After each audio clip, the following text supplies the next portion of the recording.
Vote कर सकेंगे। साथ ही साथ 8 लोकसभा सीटों पर आज सुबह से ही रण लगातार जारी था। महाभारत लगातार चल रही थी अगर देखा जाए तो, और अब देखा जा रहा है कि अब मतदान खत्म हो चुका है और अब जो लोग लाइन में लगे हुए थे सिर्फ वही वोट कर सकेंगे और साथ ही सीलिंग की प्रक्रिया भी शुरू हो चुकी है। जो ईवीएम को सील किया जा रहा है उसकी प्रक्रिया भी शुरू हो चुकी है। ये बड़ी खबर, उत्तर प्रदेश के 8 लोकसभा सीटों पर मतदान खत्म हो चुका है। ईवीएम को सील करने की प्रक्रिया भी शुरू हो चुकी है। ये देखिए तस्वीरें आप तक पहुंचा रहे हैं जहां पर उत्तर प्रदेश के 8 लोकसभा सीटों पर मतदान खत्म हो चुका है। 6 बजे का समय था जो अब खत्म हो चुका है और अब आपको बता दें कि ईवीएम को सील करने की प्रक्रिया भी शुरू हो चुकी है। ये तस्वीरें भी आपको दिखा रहे हैं। अब पोलिंग बूथों पर जो लोग लाइन में लगे हुए थे वही मतदान कर सकते हैं, लेकिन कहीं कहीं पर देखिए जहाँ पर लाइनें नहीं लगी हुई थी वहाँ पर ईवीएम को सील करने की प्रक्रिया भी शुरू हो चुकी है। उत्तर प्रदेश की 8 लोकसभा सीटों पर मतदान खत्म हो चुका है।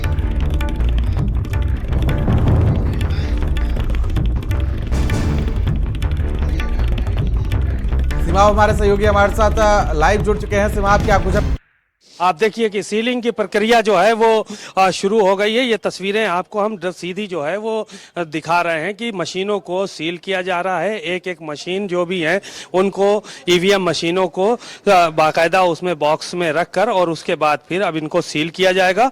आपको सीधे तौर पर ये तस्वीरें हम पीलीभीत से दिखा रहे हैं कि अब ये मशीनें सील करने के बाद यहाँ से स्ट्रांग रूम ले जाई जाएंगी।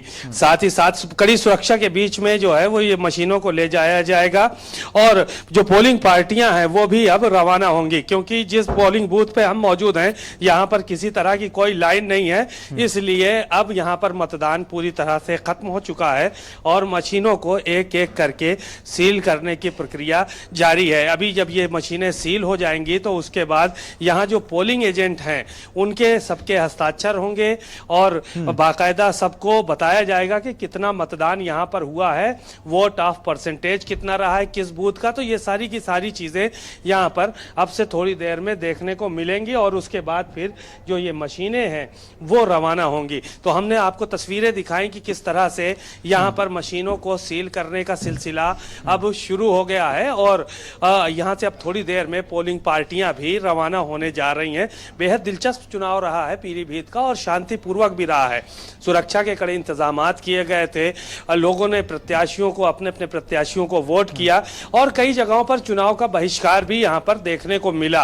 हालांकि प्रशासन ने कहा समझाया बुझाया और एक जगह पर दीवार प्रशासन को आज के आज ही तोड़नी पड़ी और उसके बाद फिर गांव के लोग वहां पर मतदान के लिए तैयार हुए। तो इस तरह का पीलीभीत में 2-3 जगहों पर नजारा भी देखने को मिला।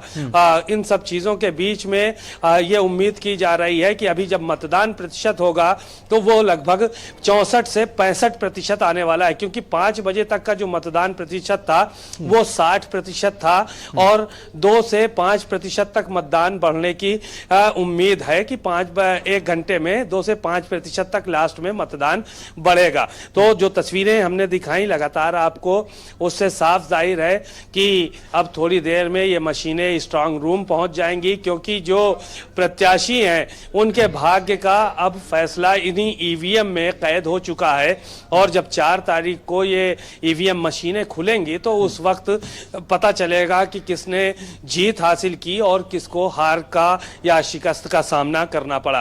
बहरहाल जो तस्वीरें थी पीलीभीत से हमने साफ तौर पर दिखाई। एक बार हम और उन तस्वीरों को आपको दिखाएंगे कि कैसे ये प्रक्रिया पूरी हो रही है, किस तरह से मशीनों को रखा जाता है, कैसे सील किया जाता है। बाकायदा जो सीलिंग के लिए जो मोमबत्ती होती है उसको जलाया जाता है, सीलिंग के लिए मोहर होती है वो सीलिंग वो लगाई जाती है और उसके बाद फिर हस्ताक्षर कराए जाते हैं। जो पोलिंग एजेंट होते हैं उनके हस्ताक्षर कराए जाते हैं और ताकि इसी तरह से सब लोग जो है वो संतुष्ट रहें, मुतमईन रहें, क्योंकि बड़े आरोप और प्रत्यारोप भी कई बार लगने लगते हैं। तो इसलिए ये बताना ज़रूरी होता है कि कितना मतदान किस बूथ पर हुआ और वो पूरी लिस्ट इनको भी दी जाती है, जो पोलिंग एजेंट होते हैं उनको भी दी जाती है और साथ ही साथ अधिकारियों के पास भी वो एक रहती है। बाकायदा साइन होते हैं और उसके बाद ईवीएम स्ट्रांग रूम में जब खोली जाती है तो उतना वोट जो है वो फिर काउंट किया जाता है, गिना जाता है। तो इस तरह की देखिए आप कि साइन करने के लिए जो ये प्रक्रिया है ये भी अब शुरू हो गई है, क्योंकि ईवीएम मशीनें अब सील हो चुकी हैं और जो अब साइन किया जा रहा है, पोलिंग एजेंट से साइन कराया जाएगा। इसकी फॉर्म भर के बाकायदा कि कितना मतदान हुआ है, किस बूथ पे कितना हुआ है, अलग अलग चीज़ें जो है वो देखने को मिलेंगी। तो तस्वीरें सीधी जो है वो हम पीलीभीत के पोलिंग बूथ से दिखा रहे हैं, आपको रूबरू करा रहे हैं। और ये सिलसिला सभी पोलिंग बूथों पे अब थोड़ी देर में शुरू होगा, जहां पर मतदान जो है वो खत्म हो गया है, जहां पर ईवीएम अब पैक होकर सीधे स्ट्रांग रूम की तरफ भेजी जाएंगी। देखिए, अगर यहाँ पर देखा जाए तो एक कड़ा मुकाबला देखने को मिला जहां पर आप मौजूद हैं। अगर देखा जाए तो क्योंकि भगवत सरन गंगवार और दूसरी तरफ बीजेपी के जितेंद्र प्रसाद, एक कड़ा मुकाबला। क्या कुछ सियासी समीकरण कहते हैं, क्या कुछ यहाँ पर आज देखने को मिला आपको?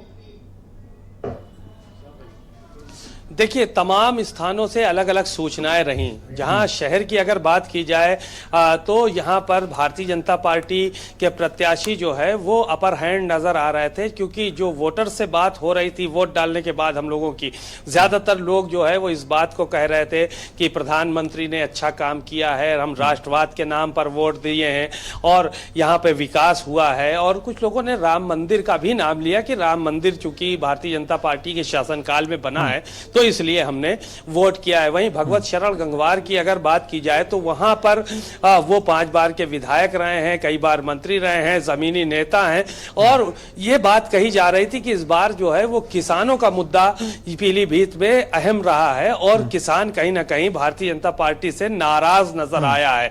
और इसके अलावा वरुण गांधी का भी कई फैक्टर जो है वो यहां पर देखने को मिला, क्योंकि तमाम ऐसे लोग थे जो कि इस बात को कह रहे थे कि वरुण गांधी का जो टिकट कटा है तो उनके जो संबंधित लोग हैं वो थोड़ा सा नाराज जरूर थे। हालांकि बाद में भारतीय जनता पार्टी के लोगों ने उसको मैनेज करने की कोशिश की और उनको साथ लाने की कोशिश की। तो इस तरह की चीजें यहाँ पर देखने को मिली। ठीक है सिमाम, मैं लौटूंगा आपके पास। हमारे साथ हमारे सहयोगी रविंद्र हमारे साथ जुड़ चुके हैं शामली से। रविंद्र, क्या कुछ आज आकलन आपका कह रहा है, क्योंकि जिस तरीके से देखा जाए एक हॉट सीट रही है कैराना? प्रियव्रत, देखिए, कैराना की अगर बात करें तो कैराना सबसे सेंसिटिव इलाका माना जाता है और यहाँ की लोकसभा देश भर में चर्चित रहती है, सबसे हॉट सीट इसको कह सकते हैं। लेकिन प्रियव्रत, यहाँ का जो मुकाबला है वो इस बार दिलचस्प रहा है। यहाँ भारतीय जनता पार्टी से प्रदीप चौधरी और समाजवादी पार्टी से इकरा हसन कैंडिडेट है और दोनों के बीच कांटे की टक्कर है। आज जो मतदान हुआ है उस मतदान के बाद जो है जो इनका भाग्य है वो ईवीएम मशीन के अंदर कैद हो गया है। अब 4 जून को जब नतीजे आएंगे उस वक्त जो है पता चलेगा। फिलहाल कौन से मुद्दे रहे जिन पर आज वोटिंग हुई है रविंद्र? बिल्कुल, देखिए, चाहे कानून व्यवस्था की बात हो, किसानों की तमाम जो समस्याएं, गन्ना भुगतान रहा हो, इसके अलावा राम मंदिर समेत जो है तमाम सुरक्षा की, महिलाओं की सुरक्षा की बात हो या फिर राशन वितरण, इन सभी मुद्दों को ध्यान में रखते हुए वोटर्स ने अपने मत का उपयोग किया है। फिलहाल मैं मतदान केंद्र पर ही हूँ। आप देख सकते हैं अब जो 6 बजे तक मतदान होना था वो पूरी तरह से अब बंद हो चुका है। यहाँ पे कोई मतदाता नहीं रहा है। 6 बजे से पहले ही मतदाता अपना मत का उपयोग करके जो है यहाँ से लौट गए हैं। अब ईवीएम मशीनों की जो पैकिंग है वो चल रही है, अंदर सीलिंग की कार्रवाई की जा रही है। जो मतदान कर्मी है वो लगातार जो ईवीएम मशीन है, वीवीपैट मशीन है, उसको पैक करके अब वो यहाँ से स्ट्रांग रूम के लिए निकलेंगे। प्रियव्रत, देखिए, अगर कैराना की अगर वोटिंग परसेंट की बात की जाए तो लगभग 58% की रही है, लेकिन कहीं ना कहीं मुद्दे रहे हैं जहां पर देखा गया है कि ये वोटिंग परसेंटेज जो है वो हावी रहा है। ठीक है, बहुत बहुत शुक्रिया आप दोनों का हमारे साथ जुड़ने के लिए।